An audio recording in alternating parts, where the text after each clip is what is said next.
Corona नाम के राक्षस ने भारत ही नहीं समूचे विश्व में तबाही फैला रखी है, लेकिन भारत में इस राक्षस को आने से रोका जा सकता था, परंतु ऐसा नहीं हुआ। हमारी वर्तमान की चहेती मोदी सरकार ने कोई ऐसे कदम नहीं उठाए जिसका खामियाजा आज हमारे समूचे भारत को भुगतना पड़ रहा है। जिधर देखो उधर लाशें ही लाशें दिखाई दे रही हैं। हमारे देश में ही नहीं समूचे विश्व में जब किसी को पैदा होना होता है तो उसके परिजन हॉस्पिटल में लाइन लगाते हैं। आज समूचे विश्व को तो छोड़े, क्या हो रहा है क्या नहीं मुझे नहीं मालूम है, लेकिन हमारे देश में अब लोगों को कृत्रिम सांसें लेने के लिए लाइन लगानी पड़ रही है। कैसी सरकार है जो आज अपने लोगों को, जनता जनार्दन को मजबूर कर चुकी है कि उन्हें अब सांसें लेने के लिए भी लाइन लगानी पड़ रही है। हाहाकार मचा हुआ है। कुल मिलाकर जो हमारे देश की मोदी सरकार है वो फेल हो चुकी है। अब हम आगे आपको विशेष रिपोर्ट में दिखाएंगे कि इस सरकार का फेलियर क्या क्या रहा है। आप हमारे साथ जुड़े रहिए और देखिए ये विशेष रिपोर्ट। जिन संघर्षों के साथ लोकतंत्र का गठन हुआ था, उस देश में आज हालात ऐसे हैं कि तंत्र की पहरेदारी में लोग का बलिदान देने से पीछे नहीं हट रही है सरकार। हुजूर जुलाई 2020 में 150 देशों को कोरोना के लिए मदद देने वाले जहां बना आज कोरोना की रोकथाम के मामले में बैकफुट पर आ गए। उनके पास ना कोई नीति है ना कोई नियम। आखिर किस तरह टूटेगा कोरोना का ये संक्रमण? क्या रणनीति है सरकार की? ताज़ा हालात तो देखिए। मरीज है पर अस्पताल गायब, अस्पताल है तो बेड गायब, बेड है तो ऑक्सीजन गायब, ऑक्सीजन मिली तो फ्लोमीटर गायब, और मर गए तो शमशान से लकड़ियां गायब। दवाइयों की कालाबाजारी, ठगा सा रह गए इस देश का नागरिक। ये कैसी सरकार चुन डाले?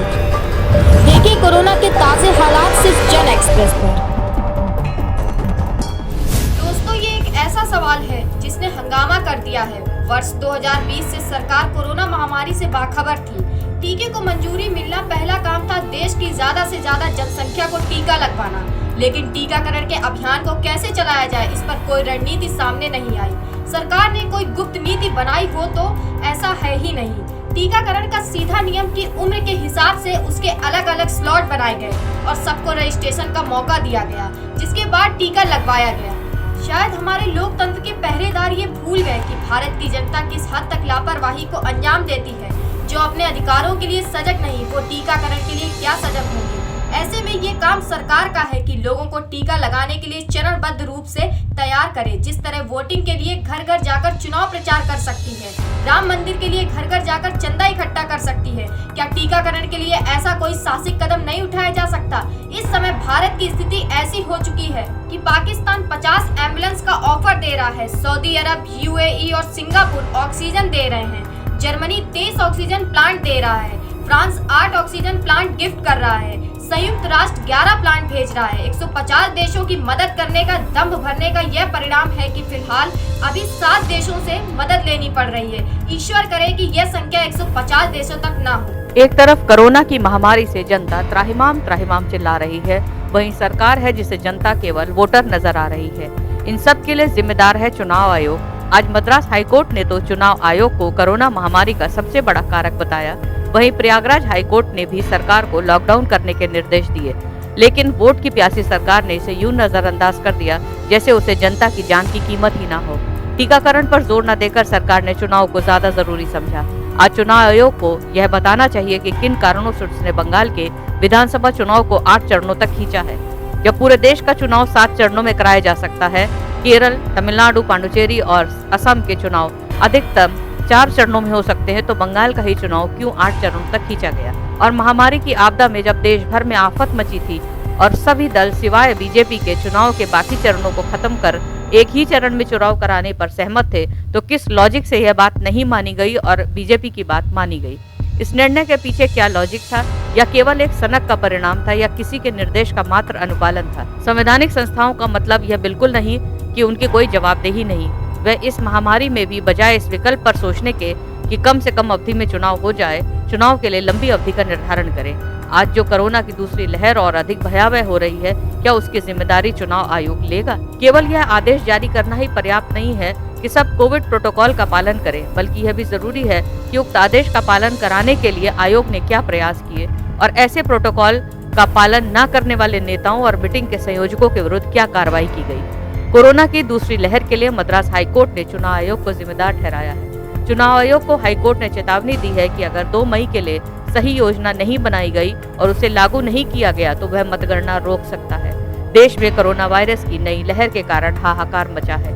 इसी मामले पर 25 अप्रैल को मद्रास हाईकोर्ट ने कोरोना की दूसरी लहर के लिए चुनाव आयोग को जिम्मेदार ठहराया, क्योंकि चुनाव आयोग ने कोरोना संकट के बाद भी चुनावी रैलियों को नहीं रोका था।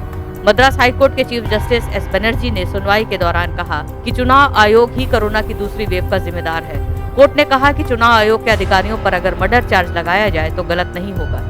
अदालत में जब चुनाव आयोग ने जवाब दिया तो उनकी ओर से कोविड गाइडलाइंस का पालन किया गया, वोटिंग डे पर नियमों का पालन किया गया था। इस पर अदालत नाराज हुई और पूछा कि जब प्रचार हो रहा था तो क्या चुनाव आयोग दूसरे प्लेनेट पर था? अदालत ने सुनवाई के दौरान कहा कि स्वास्थ्य का मसला काफी अहम है, लेकिन चिंता की बात यह है कि अदालत को ये याद दिलाना पड़ रहा है। इस वक्त हालात ऐसे हो गए हैं कि जिंदा रहने के लिए भी संघर्ष करना पड़ रहा है। हाईकोर्ट ने चुनाव आयोग को निर्देश दिया है कि हेल्थ सेक्रेटरी के साथ मिलकर उसे प्लान बनाना चाहिए और काउंटिंग डे की तैयारी करनी चाहिए। हाईकोर्ट ने सरकार को 30 अप्रैल तक प्लान बनाकर देने के लिए कहा है। देश के कई राज्यों में कोरोना काल में ही चुनाव हुआ है। 4 राज्यों में तो चुनाव खत्म हो गया है, जबकि बंगाल में अभी भी वोटिंग हो रही है। चुनावी राज्यों में मतदान खत्म होने के बाद कोरोना के मामले बढ़ने से कई पाबंदियां लगा दी हैं। अगर पूरे देश की बात करें तो हर रोज अब देश में 3.5 लाख के करीब मामले सामने आ रहे हैं, जबकि हालात अब बेकाबू हो गए हैं। दिल्ली से लेकर बेंगलुरु, मुंबई, लखनऊ और कोलकाता जैसे बड़े शहरों में बेड्स की कमी और ऑक्सीजन की किल्लत है और मरीजों की हालत खराब है। संवैधानिक संस्थाओं के प्रमुखों ने जितनी रीढ़ विहीनता का प्रदर्शन इधर हाल के कुछ वर्षों में किया है, वह इतिहास में फिलहाल तो दुर्लभ है। चाहे सुप्रीम कोर्ट के CJI रंजन गोगोई हो या पुराने मुख्य निर्वाचन आयुक्त सुनील अरोड़ा। जस्टिस रंजन गोगोई ने बेशर्मी से राज्यसभा की सदस्यता ली और अब सुनील अरोड़ा खबर है कि गोवा के राज्यपाल बनने जा रहे हैं। आखिर ऐसी उदार राजकृपा का कारण क्या है? पश्चिम बंगाल, तमिलनाडु, पांडिचेरी, केरल और असम के चुनाव जिन परिस्थितियों में हो रहे हैं वे सामान्य परिस्थितियां नहीं हैं। सुप्रीम कोर्ट ने इन्हीं परिस्थितियों को असामान्य परिस्थिति कहकर इसे मेडिकल इमरजेंसी जैसे हालात कहा है। चुनाव आयोग के समक्ष शेष चरणों के चुनाव को शीघ्र संपन्न कराने के लिए सभी राजनीतिक दलों ने एक अवसर भी दिया, जिसे आयोग ने गंवा दिया। जब सभी चुनाव संपन्न हो जाएं और प्रचार के बाद जब सभी कार्यकर्ता अपने अपने घर पहुंच जाएं, तब इसके संक्रमण की क्या स्थिति रहती है उसे देखना होगा। कानपुर के हालात तो ऐसे हैं कि जिस घाट पर देखो न चिता के लिए लकड़ियां हैं, हर तरफ मुर्दों का ढेर है जो अपनी अंत्येष्टि के लिए वेटिंग लाइन में है। हर तरफ अंबार है लाशों का। अस्पताल में इंतजाम ऐसे हो रहे हैं जैसे जिंदा इंसान को मुर्दों में बदलने की तैयारी कर ली गई हो। ऐसे में क्या होगा हमारे शहर का, हमारे देश का, ये सोचिए और समझिए और फिर सुधार के लिए अग्रसर होइए। आगे की ताज़ा जानकारियों के लिए जुड़े रहिए जन एक्सप्रेस डिजिटल।